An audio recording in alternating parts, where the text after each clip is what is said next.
Commonwealth Games was here in 2002, but the site was already here, but what they've done around it now has been very, very good. The media coverage, BBC being involved, the amount of sponsors they've got in, the amount of people here watching. They've done a tremendous job. But to have it going on your own country, it's just great for not only your own self-esteem but also for the whole hockey community. So yeah, it's a great experience. We don't get the chance to play at home too often in front of big crowds and stuff like that, so it's been a new experience for a lot of us. But yeah, it's been brilliant. Last night the national anthem against the Czechs, it was really made your hair stand on end. Really, it was brilliant. The Eurohockey Nations Championship 2007 offers England's men's and women's hockey teams the chance to qualify for the Beijing Olympics.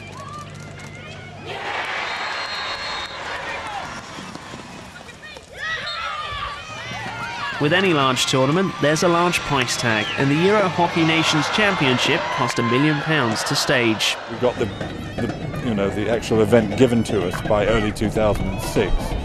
Then you've got to put your sponsors in place, and all the time you're juggling the detail in terms of what do you think your income will be able to be, unknown on ticket sales, pricing decisions, getting the sponsorship in place, which takes time, as against the expenditure you're going to have to incur, because we've had to bring in all the stands and the retail village, and that's cost nearly 300,000 quid.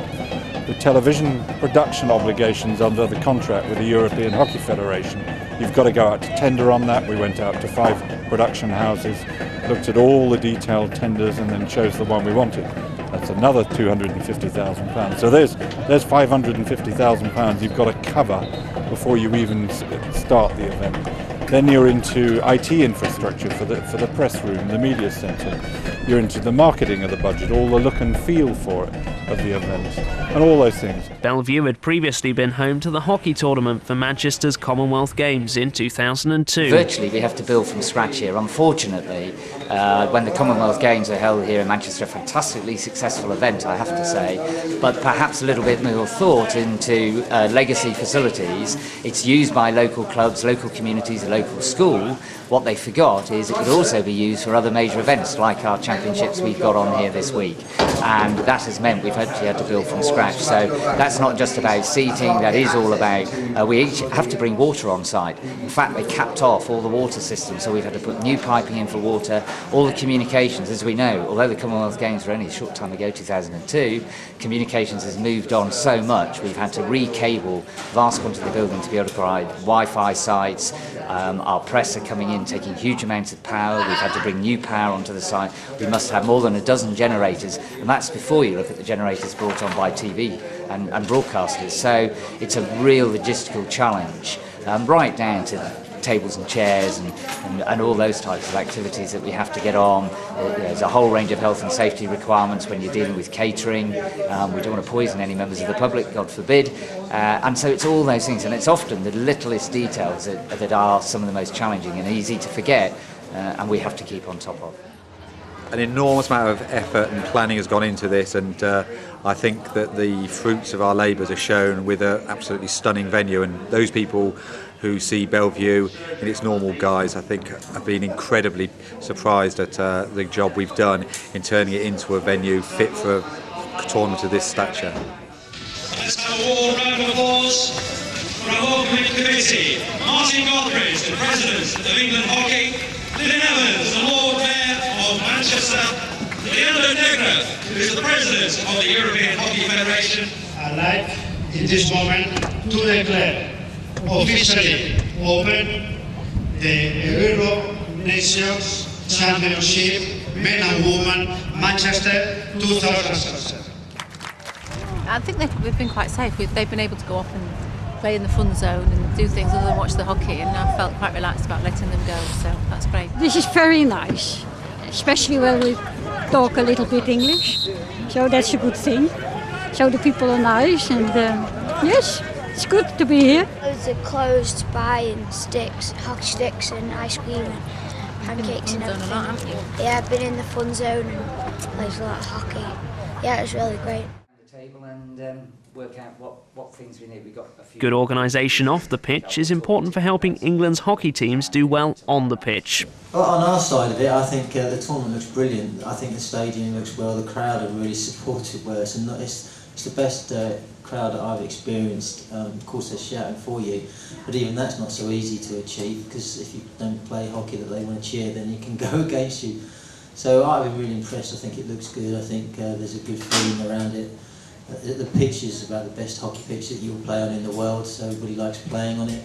And clearly, what I've seen in the men's tournament, I haven't watched the women's so far, it's been really, really high quality hockey, and you won't see any better anywhere in the world at the moment.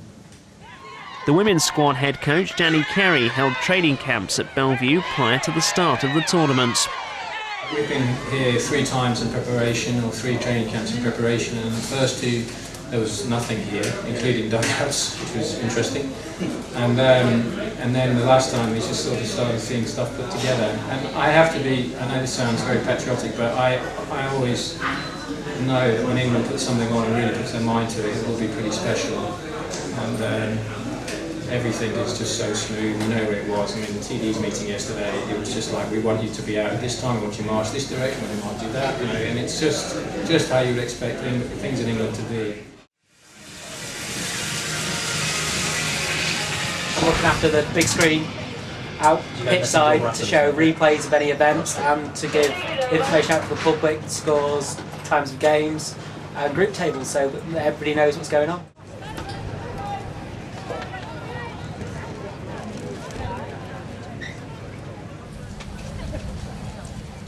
Could I interest you in a programme, though? Yeah, sure. How much are they? They're £5. There you go. Thank you very much. Thanks a lot. Have a lovely day. Thank you. See you now. Bye.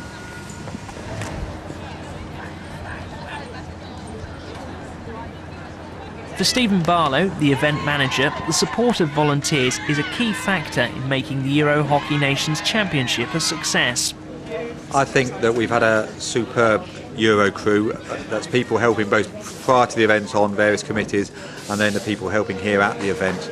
We've lent a lot on the experience of volunteers from Manchester from their MEV project, which was a legacy group following on from the Commonwealth Games, and those people have provided some key roles and support in key roles, and also we have a number of members of the local hockey community who've helped out, and some members of the hockey community from further afield who've wanted to be involved and paid for their own accommodation and travel so that they could be here in Manchester to experience the event. The hockey family and local volunteer groups came together to make up the Euro crew. Oh yeah, it's been terrific. I mean, it's great to deal with the hockey supporters. They're a good group. Manchester weather, I'm not so sure about. It's been cold at times and a bit wet, but it seems to be cheering up now. Not everyone volunteering for the Euro crew plays hockey. I've gotten to learn the game and I'm really engaged by it, and so being involved with the hockey family, as I say, it's just good fun. It makes a change from office life, my normal job.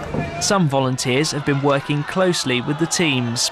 My job involves basically making sure that the team have everything that they need to make the tournament a success for them, off the pitch, basically behind the scenes. So if they need ice in the ice bath, I sort that out, and it's basically leave the manager to deal with the on-field. Julie already believes she has picked up new skills from volunteering at the Eurohockey Nations Championship. Okay, I've never volunteered as such a major tournament like this, but I've actually was manager at Hightown for a number of years, Bowden Hightown as they're now known, and so I've had experience of big tournaments and in Europe, so I've enjoyed seeing the behind side of it rather than actually being on the pitch side of it, so I've seen both sides now. Players appreciate the assistance Euro crew volunteers provide.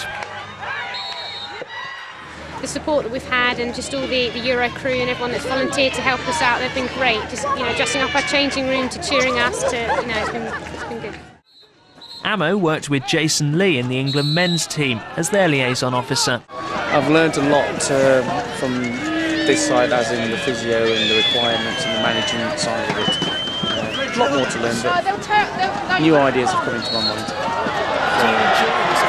I love it, yeah, it's great. I mean, getting involved with what's happening at that level, I mean, getting involved at a lower level, it's, when you get to this level, you think, wow, never thought about that. Never thought about that. Never thought about that. It's really good. I'm loving it. It's I'll be looking forward to the next one. England's Richard Mantell praised the work Ammo did for the squad and believes the tournament is running very smoothly. Really pleased with it. We've played up here in Manchester quite a lot, and the ground is quite a sparse ground. There isn't that much going on around it, so it's really nice to turn up and find this fantastic stadium, fantastic atmosphere. The banners up everywhere. It's really good fun, certainly. On day 5 of the Eurohockey Nations Championship, the London 2012 Olympics bus makes a stop in Manchester, bringing the National Lottery Dream Stats Gym and Olympic gold medalist Sean Curley with it. Today is a day for Olympic involvement here. What we're doing here is our Olympic Dream Stats, basically trying to check out what you're really be good at in sport. And it's quite interesting because we've got a number of tests that can show whether you'd be a good swimmer, rower. That's 3, 4. It's 5 years to go to the Olympics, and it really does bring to mind that hockey is one of those major sports, and it's great to be involved. All the people we've got on stand, hockey's the main focus of the day. We've got lots of hockey events actually on stand today, so hopefully we're anticipating a high level of interest and ability, and hopefully that will get people encouraged, really enjoying it and taking hockey seriously as a sport and as an interesting hobby. Well, it's fantastic to see hockey in the UK, good quality hockey as well. Always love it, doesn't happen very often. Manchester's obviously a great venue for it. The England hockey mascots Jasper and Jess entertain the crowds.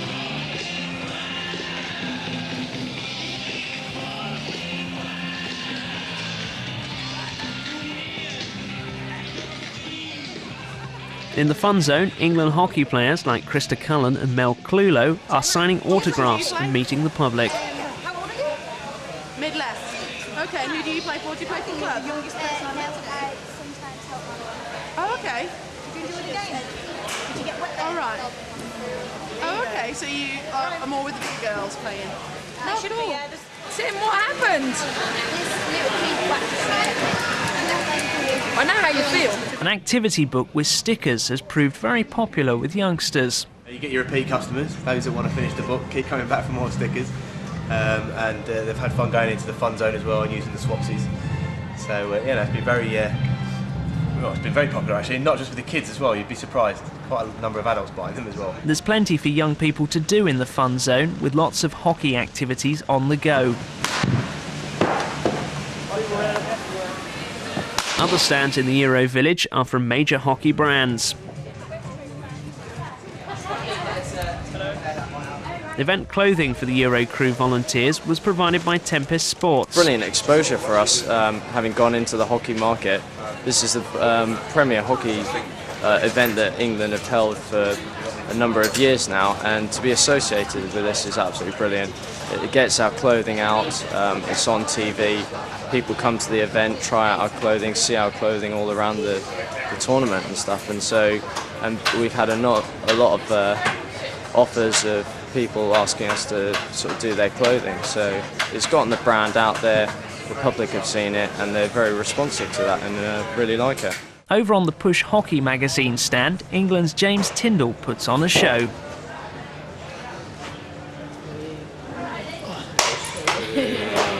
Yeah, it's definitely been worthwhile. We came here for 3 reasons really. One was to obviously sell subscriptions to the magazine and get the readership up, which we've achieved and hit our targets, which is great. The second reason was to get the brand known a bit more around the hockey world, and we've had lots of people come in who've never seen the magazine before and haven't flicked through it, and that's been very positive. And the third reason was to actually support the event and show that we are very supportive of hockey as a whole.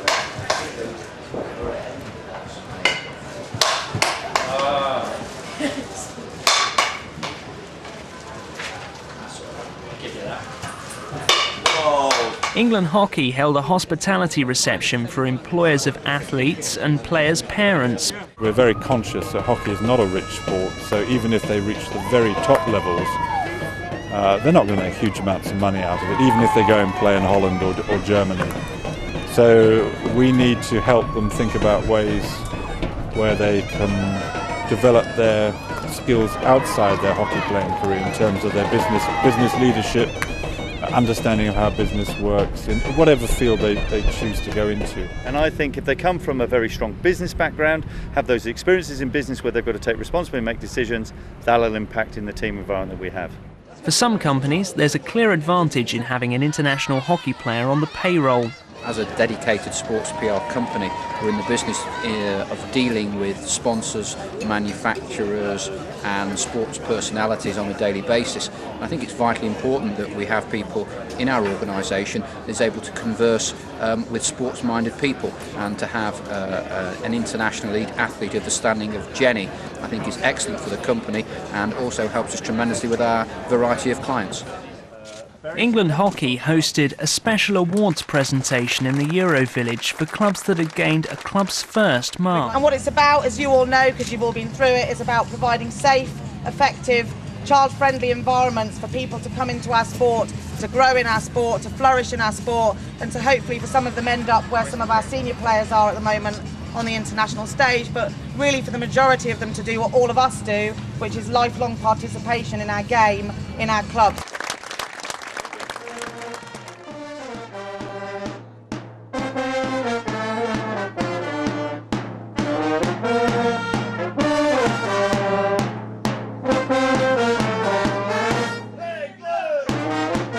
Around 120 journalists and reporters from different media around the world came to Manchester to cover the hockey matches.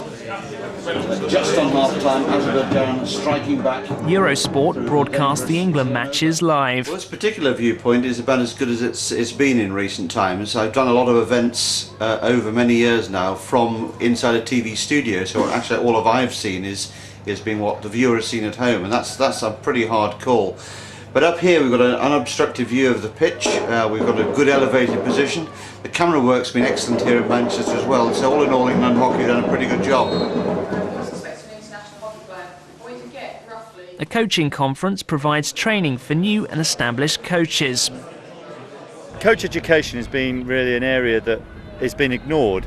There's been such a drive with funding at the performance end that we really have left all our coaches at club and regional level behind. Well, the definition of performance coach in a lot of people's eyes has been the national head coach. We need performance coaches at under 12, under 14, under 16 and in our top clubs. And to do that, we need to make sure they're informed correctly of what's happening at the national level and what we're doing with the centrally contracted coaches, but also those coaches who want to put their head above the parapet, come forward with us, is disseminate what we're doing in our international teams down. As the Eurohockey Nations Championship reaches its climax, the England ladies beat Spain to secure their place at the Olympics. I can't put it into words. I'm ecstatic. I was part of the 2014 that didn't qualify for Athens, so this is just a dream come true. So we prepared really well all week. We knew this game was going to be our crunch game, and we came up with a good stay. A bit scary at the end, but we were here to entertain the crowd.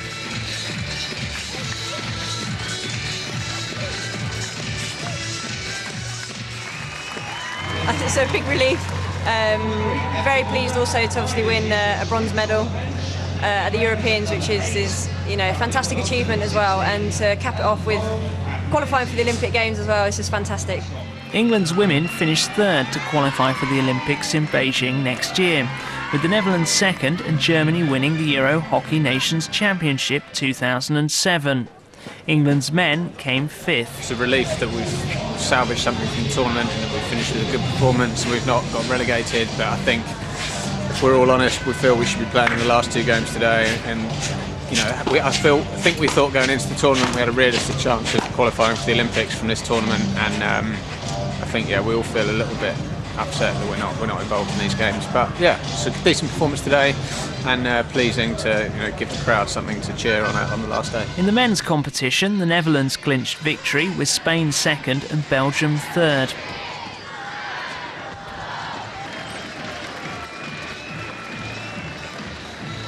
The presentation of the Men's Eurohockey Nations Championship trophy was made by the Countess of Wessex and Leandro Negre, the president of the European Hockey Federation.